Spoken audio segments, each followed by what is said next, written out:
Hi friends, welcome to delicious feast. இன்றைக்கி நம்ம என்ன பார்க்கலான்னா, வீட்டில் எப்போவுமே ஒரே தோசை தான் சலிச்சுக்கிறாங்களா குழந்தைங்க? வாங்க தினந்தோறும் உடலுக்கு ஆரோக்கியமான மூலிகை தோசை ரெடி பண்ணி கொடுக்கலாங்க. வீடியோவை ஸ்கிப் பண்ணாமல் பாருங்கள். நம்ம சேனலை புதுசாக பார்க்குறவங்களா இருந்தால் லைக் பண்ணுங்கள், சப்ஸ்கிரைப் பண்ணுங்கள், பெல் நோட்டிஃபிகேஷனு பெல் பட்டனை கிளிக் பண்ணுங்கள். அப்போ தான் நம்ம போடுற வீடியோ நோட்டிஃபிகேஷனாக வருங்க. இப்போ ஃபஸ்ட்டு நம்ம என்ன பார்க்க போகிறோன்னா, முடக்கருத்தான் தோசை. முடக்கருத்தான் தோசை அதுக்கு தேவையான பொருட்கள் பார்த்திங்கன்னா, முடக்கத்தான் தலை, சின்ன வெங்காயம் ஒரு 5 நம்பரு, வரமிளகா ஒரு நம்பரு, சீரகம் சிறிதளவு, இஞ்சி ஒரு சிறிதளவு. பாருங்கள், முடக்கத்தான் கீரை இந்த மாதிரி தாங்க இருக்கும். காலையிலே பொரிச்சதுனால இந்த மாதிரி வாடிருச்சு. இதை எல்லாத்தையும் பச்சையாக தான் அரைக்கணுங்க. இந்த மாதிரி அரைச்சி பேஸ்ட்டாக ரெடி பண்ணிவிட்டுங்க. இப்போ இது வந்து நாங்கள் 2 தோசைக்கான அளவு தாங்க எடுத்து வச்சுருக்கோம். நீங்கள் உங்களுக்கு வேணும்னா நிறையா கூட ஊற்றிக்கலாங்க. எப்போவும் தோசைக்கு ஆட்டுற மாவு தாங்க. அது கூட நம்ம இந்த அரைச்சி வச்சுருக்கிற முடக்கத்தான் பேஸ்ட்டை ஆட் பண்ணிக்கலாங்க. நம்ம அரைச்சி வச்சுருக்கிற பேஸ்ட்டு அந்த மாவு கூட சேர்த்து கலந்துக்கலாங்க. நம்ம ஆல்ரெடி உப்பு நாங்கள் போட்டிருக்கோம். நீங்கள் வேணும்னா உப்பு ஆட் பண்ணிக்கோங்க.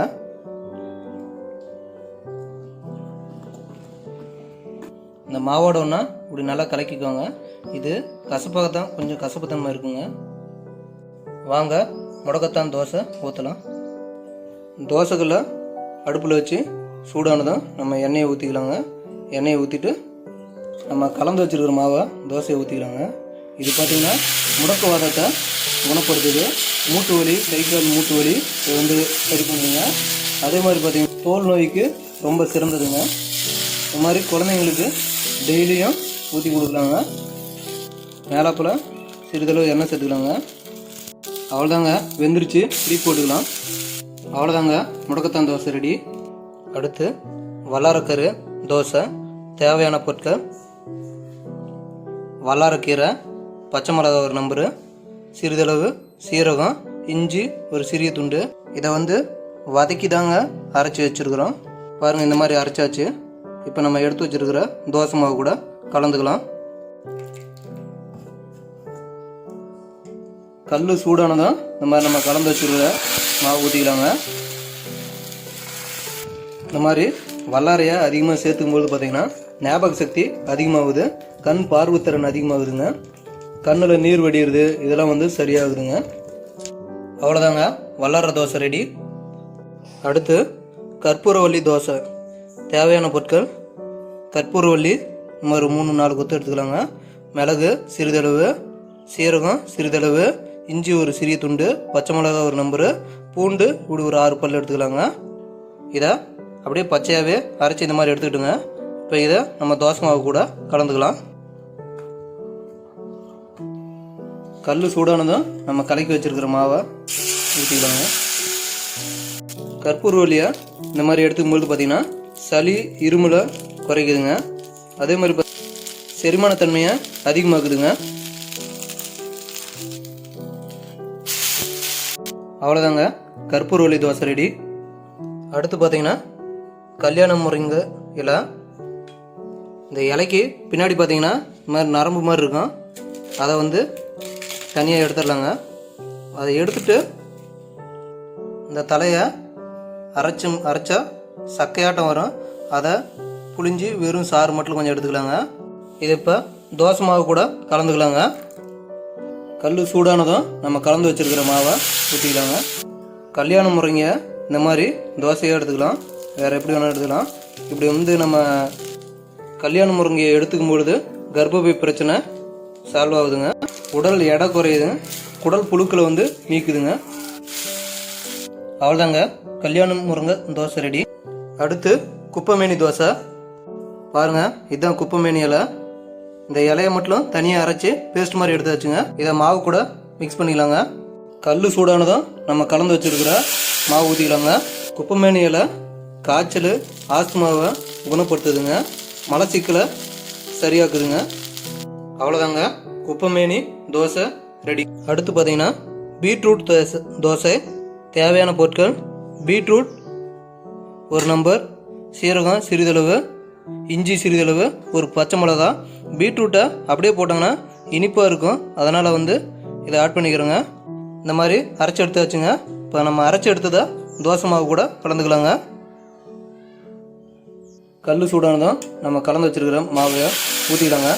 இந்த மாதிரி கலராக இருக்கும், பிள்ளைங்க பார்த்திங்கன்னா நல்லா விரும்பி சாப்பிடுவாங்க. பீட்ரூட்டை அதிகமாக எடுத்துக்கிறதுனால அல்சரை குணமாகுதுங்க. அதாவது கிட்னி, பித்தப்பை, கல்லீரலில் இருக்கக்கூடிய நச்சு கழிவுகளை வெளியேற்றுதுங்க. அவ்வளோதாங்க, கலர்ஃபுல்லான பீட்ரூட் தோசை ரெடி. அடுத்து பார்த்திங்கன்னா பச்சைப்பயிறு தோசை. பச்சைப்பயிறு வந்து நைட்டு நான் ஊற வச்சு எடுத்துட்டுங்க. அடுத்து பார்த்திங்கன்னா சீரகம் சிறிதளவு, இஞ்சி சிறிய துண்டு, பச்சை மிளகா 1, மிளகு சிறிதளவு. மிளகு பார்த்திங்கன்னா அரைக்காமல் அதை தனியாக மாவில் ஆட் பண்ணிக்கிட்டோங்க. பாருங்கள், இந்த மாதிரி பேஸ்ட்டாக அரைச்சாச்சு. மிளகை இந்த மாதிரி மாவில் தனியாக போட்டுக்கலாங்க. இப்போ நம்ம அரைச்சி வச்சுருக்கிற பேஸ்ட்டை மாவில் கலந்துக்கலாங்க. தோசைக்கல் சூடானதும் நம்ம கலக்கி வச்சுருக்கிற மாவு ஊற்றிக்கலாங்க. பாசிப்பயிரை எடுத்துக்கிறதுனால ரத்த அழுத்தத்தை சீராக வச்சுக்குதுங்க, கொலஸ்ட்ராலினுடைய அளவை குறைக்குதுங்க. அவ்வளோதாங்க, மிளகோடு சேர்த்து பச்சைப்பயிறு தோசை ரெடிங்க. அடுத்து பார்த்திங்கன்னா நம்ம புதினா தோசை பார்க்க போகிறோம். தேவையான பொருட்கள்: புதினா, பச்சை மிளகா, இஞ்சி சிறிதளவு, சீரகம் சிறிதளவு. தேவைன்னா இது கூட சிறிதளவு தேங்காய் துண்டையும் சேர்த்து அரைச்சிக்கலாங்க. நாங்கள் தேங்காய் துண்டு போடல, நீங்கள் வேணும்னா போட்டுக்கலாங்க. இப்போ அரைச்சி வச்சுருக்கிற பேஸ்ட்டை நம்ம மாவில் கலந்துக்கலாங்க. கல் சூடானதும் நம்ம கலந்து வச்சுருக்கிற மாவு ஊற்றிக்கலாங்க. புதினாவை அதிக அளவில் சேர்த்துட்டோன்னா ஒற்றை தலைவலி, சளி மற்றும் அஜீரண கோளாறுகளை சரி செய்துங்க. புதினா வேகும்பொழுதே பார்த்திங்கன்னா கம கம்முன்னு வாசடிக்குங்க. புதினா தோசை ரெடிங்க. அடுத்து நம்ம என்ன பார்க்க போகிறோம்னா பிரண்டை தோசை. பிரண்டை பொடி ஆல்ரெடி ரெடி பண்ணிட்டோம்.